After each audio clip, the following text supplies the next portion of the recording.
കേരളത്തിൽ തെരഞ്ഞെടുപ്പ് പ്രചാരണം ലോക്സഭാ തെരഞ്ഞെടുപ്പ് പ്രചാരണം അവസാന 10 ദിവസങ്ങളിലേക്ക് കടക്കുകയാണ്. ഇന്നിപ്പോൾ രാഹുൽ ഗാന്ധിയും അതുപോലെ തന്നെ പ്രധാനമന്ത്രി നരേന്ദ്രമോദിയും കേരളത്തിൽ ഉണ്ടായിരുന്നു. വയനാട്ടിലെ സ്വന്തം മണ്ഡലത്തിൽ രാഹുൽ ഗാന്ധിയുടെ സ്വന്തം മണ്ഡലമായ വയനാട് കേന്ദ്രീകരിച്ചായിരുന്നു രാഹുൽ ഗാന്ധിയുടെ പ്രചാരണം. റോഡ് ഷോയും മറ്റു പൊതുയോഗങ്ങളും ഒക്കെ ഉണ്ടായിരുന്നു.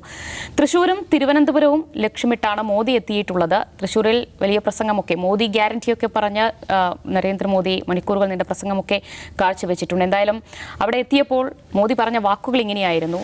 ഗുരുവായൂരും വടക്കുന്നാഥും തൃപ്രയാർ പുണ്യഭൂമികളെ വന്ദിച്ചുകൊണ്ട് തുടങ്ങുന്നു. ദക്ഷിണേന്ത്യയിലെ അയോധ്യയാണ് തൃപ്രയാർ ശ്രീരാമക്ഷേത്രം എന്ന് പറഞ്ഞാണ് നരേന്ദ്രമോദി പ്രസംഗിച്ചത്. എന്തായാലും അദ്ദേഹത്തിന് തിരുവനന്തപുരം കാട്ടാക്കടയിലും പ്രചാരണ പരിപാടികളുണ്ടായിരുന്നു.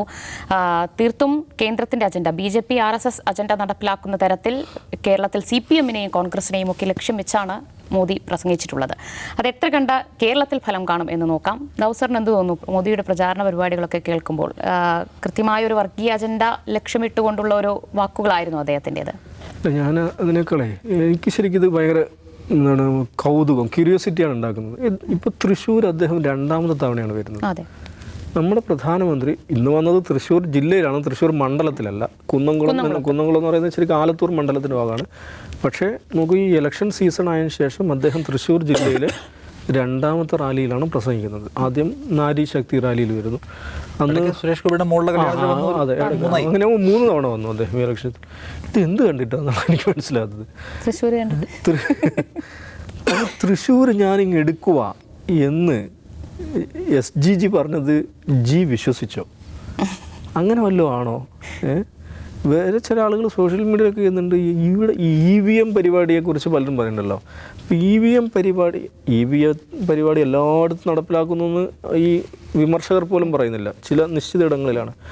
അതിൽപ്പെട്ട ഒരു സ്ഥലമായി തൃശ്ശൂർ മാറിയോ എന്നും ചില ആളുകൾ ഇങ്ങനെ സംശയിക്കുന്നുണ്ട്. ഇനിയും എനിക്കിതിൻ്റെ ലോജിക്ക് മനസ്സിലാവുന്നില്ല. തൃശ്ശൂരിൽ നിശ്ചയമായും സുരേഷ് ഗോപി 3ാം സ്ഥാനത്തുള്ള സ്ഥാനാർത്ഥിയാണ്. അത് കൗണ്ടിങ് കഴിഞ്ഞാൽ 3ാം സ്ഥാനത്ത് തന്നെയായിരിക്കും. അല്ലെങ്കിൽ കേരളത്തിൽ എന്തിനാണ് പ്രധാനമന്ത്രി ഇത്രയധികം സമയം ചെലവഴിക്കുന്നത്? നമ്മളൊരു പ്രധാനമന്ത്രിയുടെ ടൈം എന്ന് പറയുന്നത് വളരെ പ്രധാനപ്പെട്ടതാണ്. അപ്പോൾ ആ ടൈം ഇൻവെസ്റ്റ് ചെയ്യുമ്പോൾ കൂടുതൽ നേട്ടം ലഭിക്കുന്നിടത്ത് ഇൻവെസ്റ്റ് ചെയ്യുക എന്നുള്ളതാണല്ലോ അതിൻ്റെ ഒരു ബുദ്ധിപരമായിട്ട് നീക്കം.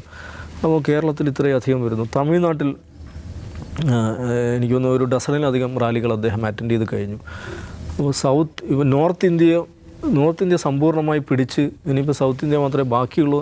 അങ്ങനെയുമല്ല എന്ന് വെച്ചാൽ നോർത്ത് ഇന്ത്യയിൽ നിന്ന് വരുന്ന വാർത്തകളും സർവേ റിപ്പോർട്ടുകളും അങ്ങനെ. അപ്പോൾ എനിക്കിത് ശരിക്കും എന്താണ് ഇത് മനസ്സിലാകുന്നത്, ഇത് കൗതുകത്തോടു കൂടിയാണ് ഞാൻ കാണുന്നത്. പിന്നെ അദ്ദേഹം വന്ന് പ്രസംഗിച്ച കാര്യങ്ങൾ സ്വാഭാവികമായിട്ടും അദ്ദേഹം ജമ്മു കാശ്മീരിൽ പോയിട്ട് എന്താ പ്രസംഗിച്ചത്? മറ്റേയാൾ രാഹുൽ ഗാന്ധിയും ലാലു യാദവും മട്ടൻ കറി കഴിച്ചു എന്നാണ് ഈ പ്രധാനമന്ത്രി പ്രസംഗിച്ചത്. അപ്പോൾ അദ്ദേഹം എവിടെ പോയിട്ട് എന്താ പ്രസംഗിക്കാൻ നമുക്ക് പറയാൻ പറ്റില്ല. കഴിഞ്ഞ വർഷം കർണാടകത്തിൽ പോയിട്ട് കേരള സ്റ്റോറി കാണണം, അപ്പം മനസ്സിലാവും എന്നാണ് പറഞ്ഞത്. ഇവിടെ അദ്ദേഹം വന്നിട്ട് ഗുരുവായൂർ ക്ഷേത്രം, പിന്നെ തൃപ്രയാർ ക്ഷേത്രം, വടക്കുനാഥ ക്ഷേത്രം, ഈ ക്ഷേത്രമൊക്കെ അവിടെ ഉള്ളതല്ലേ?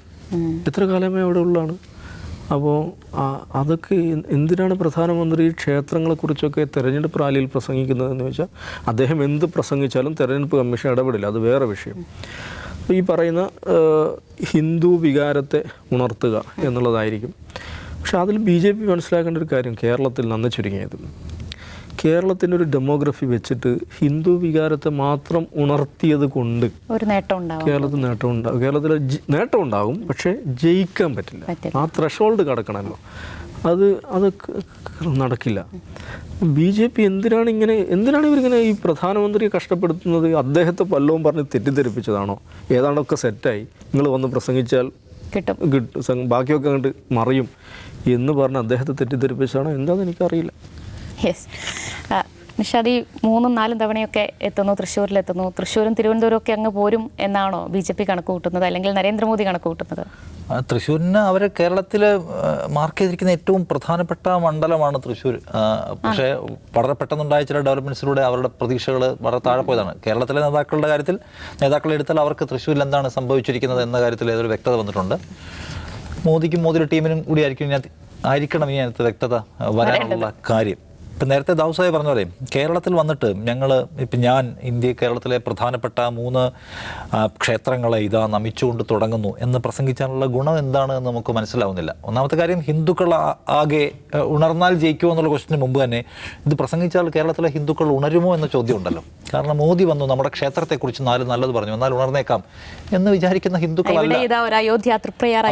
തൃപ്രയാറിൽ ഇനി അവിടെ മോഡൽ അയോധ്യ ഞാൻ ഉണ്ടാക്കി തരാം എന്ന് പറഞ്ഞാൽ ഉണർന്നു കളയാമെന്ന് വിചാരിക്കുന്ന ഹിന്ദുക്കളല്ല കേരളത്തിലുള്ള ഹിന്ദുക്കൾ. അങ്ങനെ വിചാരിക്കുന്നില്ല ഹിന്ദുക്കൾ എന്നതുകൂടിയാണ് നമ്മുടെ ഈ സെക്കുലർ സ്ട്രക്ചർ ഇത്രയും പക്കയായിട്ട് ഇവിടെ നിൽക്കുന്നതിൻ്റെ കാര്യവും കൂടി. അതുകൊണ്ട് ഇത് ആവർത്തിച്ച് പ്രസംഗിച്ചാൽ എന്തെങ്കിലും കിട്ടും, കേരളം ആ നിലയ്ക്ക് മാറ്റപ്പെട്ട് കഴിഞ്ഞിട്ടുണ്ട് എന്ന് മോദി വിചാരിക്കുന്നുണ്ടെങ്കിൽ, മോദിയുടെ പാർട്ടി വിചാരിക്കുന്നുണ്ടെങ്കിൽ തന്നെ അത് അബദ്ധമായിട്ടുള്ള കാര്യമാണ്. തൃശ്ശൂരിൻ്റെ കാര്യത്തിൽ നേരത്തെ പറഞ്ഞ പോലെ നേരത്തെ ഉണ്ടായിരുന്ന ഹോപ്പ് പോലും ഇപ്പോൾ ഇല്ലാത്തതിൻ്റെ കാര്യം, സുരേഷ് ഗോപി അവിടെ BJP ജയിക്കണമെങ്കിൽ ഓഫ് കോഴ്സ് BJPക്ക് ഒരു ഹിന്ദു വിഭാഗത്തിൽ ഒരു നല്ല വിഭാഗം വോട്ടും ഒരു ക്രിസ്ത്യൻ ഒരു ബ്ലെൻഡ് ഉണ്ടാക്കിയാൽ മാത്രമാണ് വിജയിക്കാൻ കഴിയുക. അതിനാണ് അവർ ദീർഘകാലമായി പരിശ്രമിക്കുന്നത്. അതിനാണ് കത്തോലിക്ക സഭയ്ക്കകത്ത് തീവ്ര ശക്തികളെ ഉണ്ടാക്കാൻ വേണ്ടിയുള്ള കാസ പോലെയുള്ള ഓപ്പറേഷൻസ് അവർ നടത്തുന്നത്. ഇദ്ദേഹം പോയിട്ട് മേരി മാതാവിൻ്റെ തലയിൽ ഈ കിരീടം വെക്കുന്നത്, ജയിച്ചാൽ 10 ലക്ഷത്തിൻ്റെ കിരീടം കൊടുക്കാമെന്ന് ഓഫർ ചെയ്യുന്നത് ക്രിസ്ത്യാനികളുടെ നല്ല പിള്ളയാകാനാണ്. പക്ഷെ ഫൈനലി നമ്മൾ കഴിഞ്ഞ ദിവസം ദീപികയുടെ മുഖലേഖനം കണ്ടു കഴിഞ്ഞു. മനുഷ്യരെ, സഹോദര സമുദായങ്ങളെ ശത്രുക്കളായി വിചാരിക്കുന്ന ധാരകളെ ഒറ്റപ്പെടുത്തണം എന്ന് വെച്ചാൽ വിചാരധാരയെ ഒറ്റപ്പെടുത്തണം, RSSനെ ഒറ്റപ്പെടുത്തണം, BJPയെ ഒറ്റപ്പെടുത്തണം എന്നാണ്.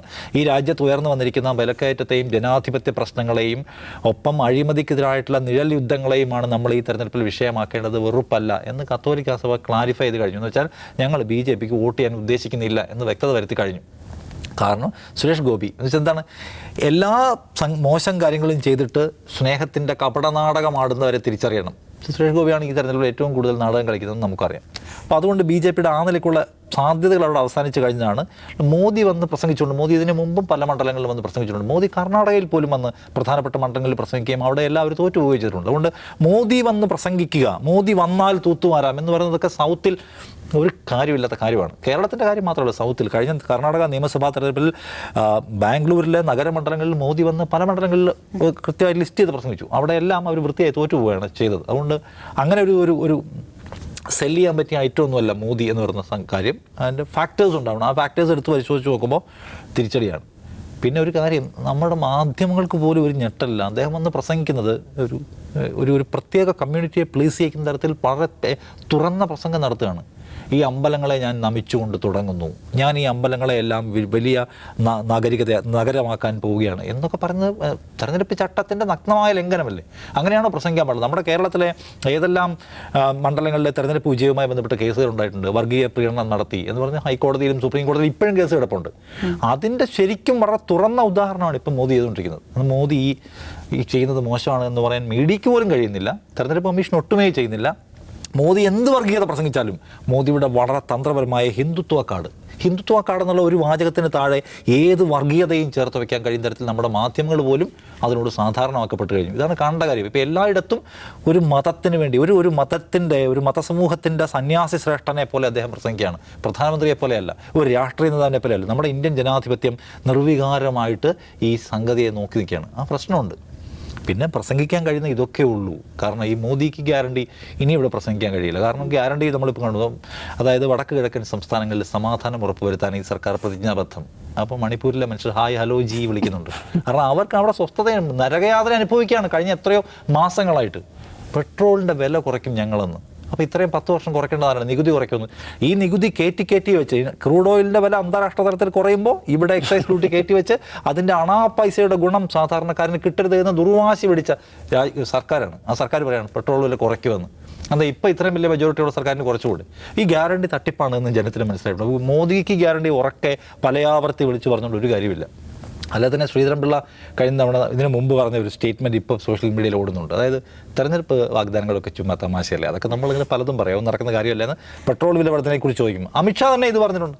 അപ്പോൾ ആളുകൾക്ക് ഇതൊക്കെ ഓർമ്മയുണ്ട്. ആളുകൾ അനുഭവിക്കുന്ന യാഥാർത്ഥ്യങ്ങളുമായിട്ട് മോദി പറഞ്ഞതിന് ബന്ധമൊന്നുമില്ല എന്ന് മനസ്സിലാവുന്നുണ്ട്. അതുകൊണ്ട് മോദി നോർത്തിൽ ചെയ്യുന്ന കാര്യങ്ങൾ ഇവിടെ പറഞ്ഞു നോക്കുകയാണ്. ഇതിനകത്ത് നമുക്ക് വിമർശിക്കാമെങ്കിലും സീരിയസ് ആയിട്ടുള്ള കാര്യങ്ങളുണ്ട്. അതായത് തെരഞ്ഞെടുപ്പ് പെരുമാറ്റച്ചട്ടത്തിൻ്റെ നഗ്നമായ ലംഘനമാണ്. ഇന്ത്യൻ ഡെമോക്രസി അതിൻ്റെ ഏറ്റവും നിർണായകമായ ഒരു തെരഞ്ഞെടുപ്പ് ഘട്ടത്തിലൂടെ കടന്നു പോകുമ്പം മത്തത്തിൻ്റെ ഫ്ലേവറാണോ അതിന് വേണ്ടതെന്ന ചോദ്യമുണ്ട്. ആ ചോദ്യം ചോദിക്കപ്പെടേണ്ടതാണ്. ബാക്കിയൊക്കെ ഓക്കെ, നേരത്തെ പറഞ്ഞവർ. യെസ്, അതാണ് എന്തായാലും മോദി എത്തിക്കഴിഞ്ഞാൽ തൃശ്ശൂരും തിരുവനന്തപുരവും ഇങ്ങെടുക്കാൻ കഴിയും എന്നൊക്കെയാണ് BJPയുടെ കണക്കുകൂട്ടൽ. പക്ഷേ അതിന് തിരിച്ച് അതിമോഹമാണ് എന്ന തിരിച്ചുള്ള ഒരു ഡയലോഗ് പറയേണ്ടി വരും. എന്തായാലും നമുക്ക് കണ്ടറിയാം. ഇനി അധികം ദിവസമില്ല, 10 ദിവസം കഴിഞ്ഞാൽ കേരളം ജനവിധി എഴുതാൻ പോവുകയാണ്. അതിനുശേഷം ജൂൺ 4 വരെ നമുക്ക് കാത്തിരിക്കാം എന്താകും കേരളത്തിൻ്റെ ജനവിധി എന്നറിയാനായി. എന്തായാലും ഇന്നത്തെ ഔട്ട് ഫോക്കസ് ഇവിടെ പൂർണ്ണമാകുന്നു. വീണ്ടും കാണാം. നമസ്കാരം.